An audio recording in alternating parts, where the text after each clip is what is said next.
wow, something's not working inside my head here. I was like the afternoon, I've got patients, and I'm sitting there looking at them going, I wish somebody would call a doctor to come here.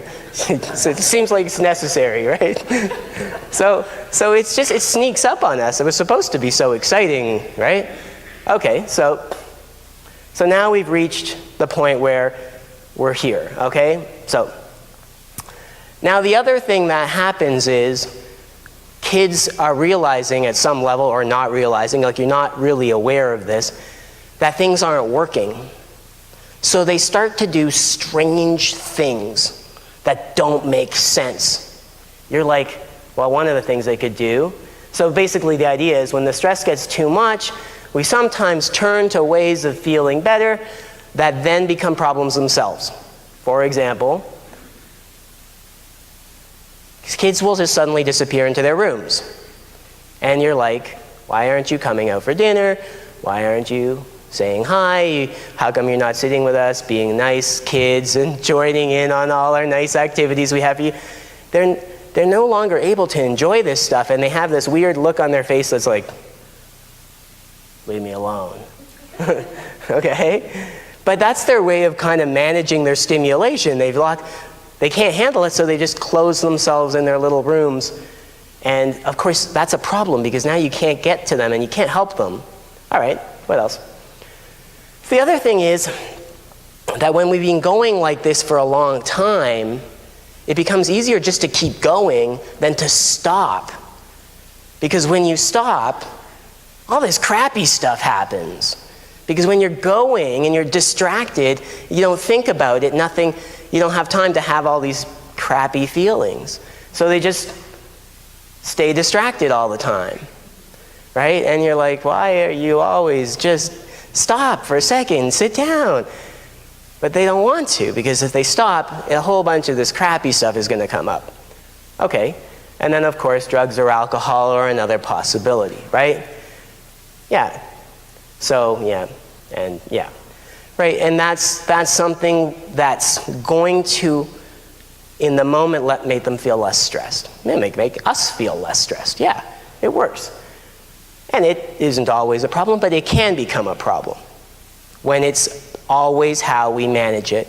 And if we're going to stop, we're going to feel bad. So it's hard to stop. Okay. All right, so what can we do? Right? I know, let's not have any stress. Let's just go out and get rid of all stress and all change and all things. No, that's not going to work. So what can we do? Well, what did I say? Well, one thing we can't always do is just try harder, okay? Because when you're in the car and the thing isn't working, you just push on the gas, right? You think maybe if I just put some gas in this thing, it'll go faster. And sometimes it will temporarily go faster. But that's not the answer. So, because, I mean, this kid, he can try harder. Look at him. He's got a great green zone over here. You know, he's having good weekends and everything's going cool and he's chilled out. And you can say, hey, you know what, you should really try harder. And he's like, you're right. So then what does he do? He tries harder. It's fine. He's still in the yellow zone. Maybe he's a little bit of orange, but a little bit of orange is okay. We can handle a little bit of orange and we get stuff done. Cram for the test, push yourself, get on the team, do this, do that. It works. But what about this kid? He's only got one square green. What happens when he tries harder? Yeah, that didn't work so well, okay? And unfortunately, I mean, it's just automatically what we do when the car's not working, right? We're like, you're not putting in any effort. Come on, try harder. And they're like, okay, and they try harder, and then they just shut down. Or they try harder, and they try harder, and they try harder, and then they try harder some more, and then they conk out, okay? So we gotta be careful. We want to be thoughtful and say, you know, maybe the problem isn't right now that they aren't trying hard enough, or it certainly might look like it, but maybe that's their way of protecting themselves. So, what can we do? Well, we need help, okay? What we need is help. What we need is somebody who's not in the orange zone. Because often as parents, we are also in the orange zone. And our partner might be in the orange zone. And our kids are in the orange zone. So we need to find somebody out there that's not entirely in the orange zone to help us out, right? Might be an aunt, might be an uncle, might be grandma, might be grandpa, might be somebody, who's not in the orange zone, or we have to go find them so they can help us to settle and calm and figure out what we can do. So one of the things we can do is get help, and then just help think of some ideas on how this might get better, right? So getting help is what we can do when the other things aren't working. And let's just think about what some of these other things might be. All right, so managing stress. So managing responsibilities.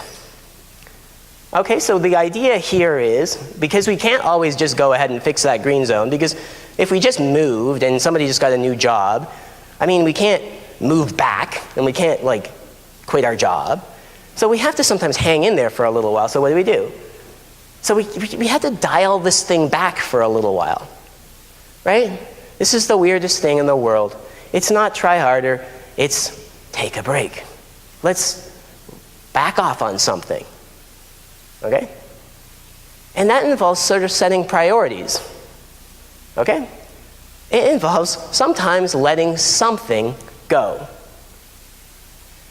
We can't have all the boxes checked in this zone. When you're in the yellow zone is great. You can do a team and 2 teams and homework and this and that and you're cool. But when it's got to this burnout place, something's gonna have to go. And the question is what? Because you have a choice. You don't have to drop everything necessarily, unless it's way too late, in which case sometimes everything gets dropped. But you might drop something, but what's it gonna be? Because I really like baseball and I really like basketball and I don't wanna let my coach down, and this is really cool, it's a really cool subject, but I'm burning out and I can't let anything go, so now we're in trouble. So you have to sit down together and say, hey, it's not that you're dropping it forever, it's that for a little while, why don't we just focus on this one thing? Maybe it's the fun thing for a while until things get better, or maybe it's that one really hard thing that we don't really wanna let go of. Let's drop some of the other things. Who's really good at this? Almost nobody. Right? Nobody wants to admit that they're good at it. It's not easy. Somebody's going to be disappointed. Who loves disappointing people? It'd be funny if somebody put their hand up. Some people don't mind disappointing people. It's okay, They're good at that. But many people aren't super awesome at that. Okay? So then, once we've let a few things go and we've established some kind of calmness, there might be the possibility of batteries starting to recharge. So now the green zone's starting to get a bit bigger again, because just by doing that, you've become a green zone. You've become a safe person that says, you're stressed, I get it. When we're stressed, we have to figure out a way of getting less stressed. How might we do that? Let's think of something. Let's think of what we could just kind of take off the table for a while. Maybe we just, open up, drop that team a little, open up Saturdays, it's a little time for us to recharge. What could we do to recharge? You've just become a green zone, but this isn't easy because remember, as soon as you slow down and you actually stop distracting yourself, all kinds of weird emotions come up. Now I'm mad about everything that happened for the past 3 years. What? I thought everything was fine. I thought you wanted to move. You wanted to join the team. It's your fault. All kinds of crazy things can happen at this stage. And then you're like, what did that doctor tell me to do? Let's go back. No, weird stuff happens here. It's not easy. If it was easy, it would happen all the time, but it doesn't. But it's possible. Okay? Go ahead. So yeah, recharging your batteries in the green zone means safe people, creating some comfort, and bringing down that responsibility. Not the whole week long, but for chunks of time, long enough chunks of time that the stress level can actually come down.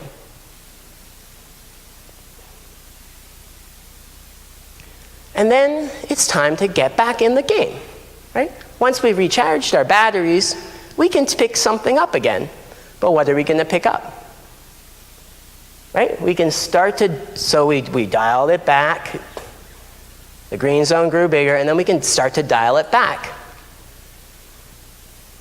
right? But kids are scared. They're like, oh my God, now I'm worried it's going to happen again. It was so bad before, I don't want to go back. I don't ever want to do that again. I don't want to do anything again. I just want to stay in my room, right? But you want to encourage, getting back in those steps, one step at a time. Depends how bad it got. Depends how much we had to cut back. And then we can get back in the game. One step at a time. There's going to be fears, there's going to be anxieties and apprehensions. You want to expect setbacks to happen. And then you repeat as necessary because, that might have been too much. Okay, maybe 2 teams was too much. Okay, maybe you took on too much because, I really want to get back to it all again. Some kids are like that. They just want to be like, it's all or nothing, right? They went a little too fast, a little too much, burned out again. Okay, it can happen.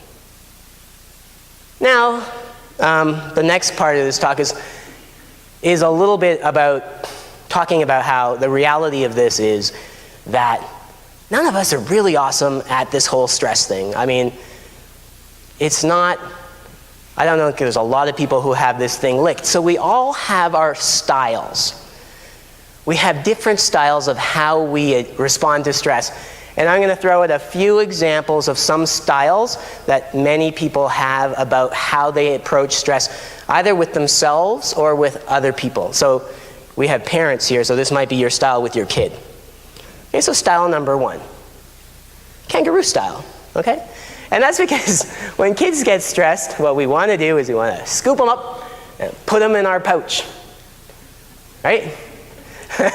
Anybody here kind of got a kangaroo style? It's like, oh my gosh, I'll put you in my pouch. Now you're safe, okay? And that's cool because that's really good green zone, right? Green zone's in the pouch. Okay. And then, of course, there were kangaroo's natural opponent in the wild, the rhino. Anybody here think they're more like a rhino style? Rhino style wants to get the solution now, right? It's like, get out of that pouch. Get cracking, get down to it, get in there, don't, solve the problem. Let's fix it. So rhinos are good at getting them back into the game, right? That's their strength. But do you think rhinos and kangaroos sometimes get in each other's face a little bit? So who was it? How does that happen? Why? What's going on there? Anybody? That's right. And what happens is you want to put them in the pouch, and they're like, you're going to keep them in the pouch forever, right? They worry. The rhinos worry about the kangaroos worry about the rhinos. And they both have a point, don't they? Yeah, they do. And unfortunately, the problem is they sometimes kind of escalate each other. The more rhino somebody gets, the more kangaroo the other person gets, the more rhino the other person gets. So it's about finding how you're working strongest and working together and meeting each other with your fears a little bit. So, but there's a couple of other styles. Jellyfish, okay? Jellyfish is now completely, really doesn't know what to do at all anymore. And jellyfish is just sort of like, I give up. I don't know, I don't have a pouch, I don't have a solution, I don't know what to do. And then ostrich. Ostrich is like, there is no problem. What are you talking about? Everything's fine, right? And so, yeah, anybody familiar with some of those? Yeah, it's too much to think about, right? So this is kind of what happens because stress overwhelms every person. Everybody known to the world has been overwhelmed by stress, I would assume, unless they're living somewhere I've never been, right? Okay. So, I mean, we want to think about what are we aiming for here? Again, so it's important just to understand that there's a room for the pouch, and there's a room for the solution, right? And there's a room for sometimes just admitting, throwing up the white flag and saying, I'm out, I'm done, I have nothing left, we need help, okay? And there's room for sometimes being optimistic like the ostrich and saying, okay, it's not that big a deal for a little while. But we want this kind of balance. So, the St. Bernard comes to mind as, he's got a little pouch in his little barrel, which doesn't have alcohol in it. It's more like invigorating, comforting, something non-alcoholic. And And it kind of steps up, right, and says, hey, I'm here. You can count on me, right? So sometimes we can be the St. Bernard. Sometimes we need to look around and see if there's a St. Bernard out there to help us out, okay? And then the dolphin.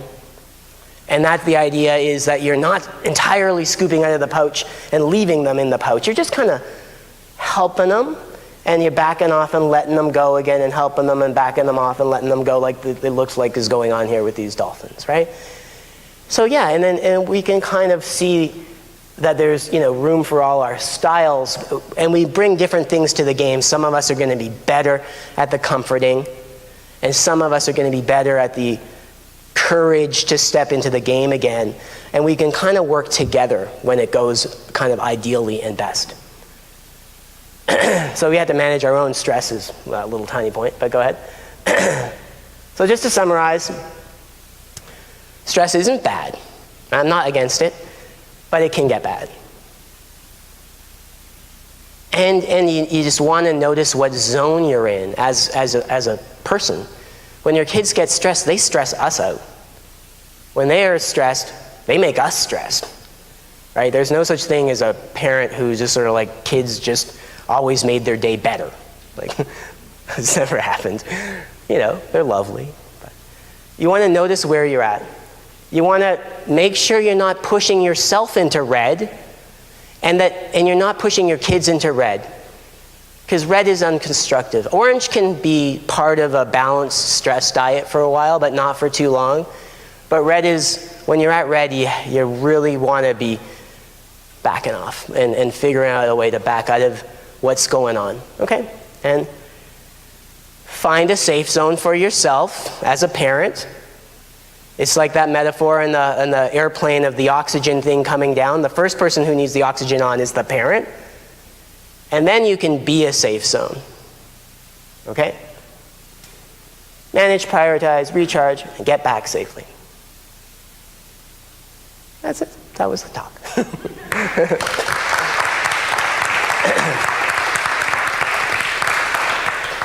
Well, thank you for that. I don't know if anybody has any questions. Do you have time for a couple? I got time for questions, yeah. Does anybody have any questions that Dr. Ocana can help?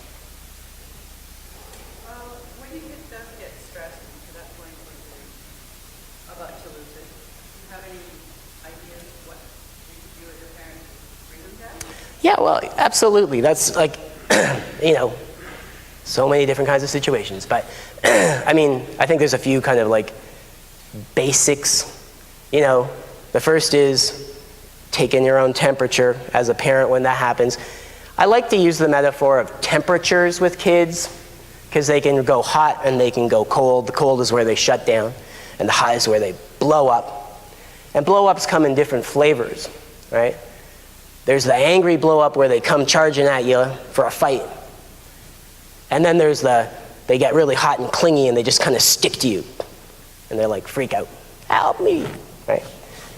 So it depends which one it is, right?